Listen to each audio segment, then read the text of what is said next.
If b is equal to 240 degrees, simplify the expression inverse cosine of b. So we have the cosine inverse of cosine of 240 degrees.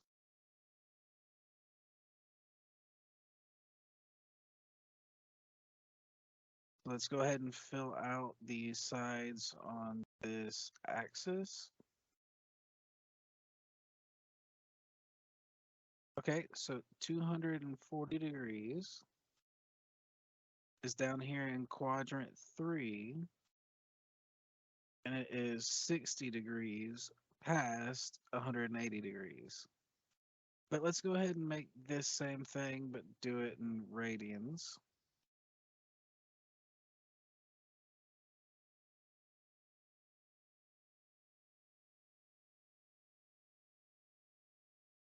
Okay, well, we know 60 degrees is really just pi over 3 in radians. So if this is pi and we add pi over 3 to it, so that would be 3 pi over 3 plus pi over 3, which would be 4 pi over 3. So I would rewrite this as the inverse cosine of the cosine of 4 pi over 3.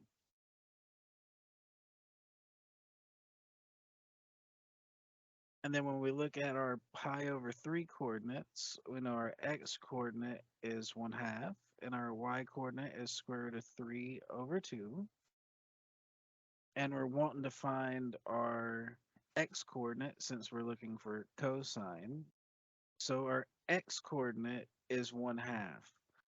But we're down here in quadrant 3, and in quadrant 3, the x coordinate is negative and the y coordinate is negative. So this cosine of 4 pi over 3 becomes a negative 1/2.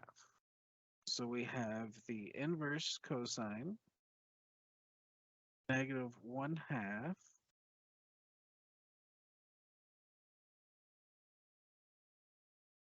And now we need to figure out where cosine is equal to negative 1/2.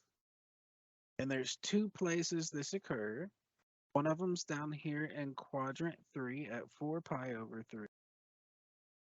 The other one would be over here in quadrant 2 at 2 pi over 3, where the x coordinate is negative and the y coordinate is positive.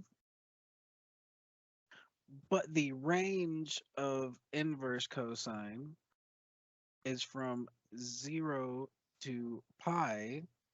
So we have to take the one that is in quadrant 2, which is this one here. So we get the inverse cosine of negative 1/2 is 2 pi over 3. Now we can convert this to degrees for our final answer. So to convert this degrees, we would have to multiply by 180 over pi. Here the pi's cancel. And then 2 times 180 would be 360. 360 divided by 3 is 120 degrees. So this is our final answer here, 120 degrees. Now 2 pi over 3 is correct, but it wanted the answer in degrees since it gave us our initial number in degrees.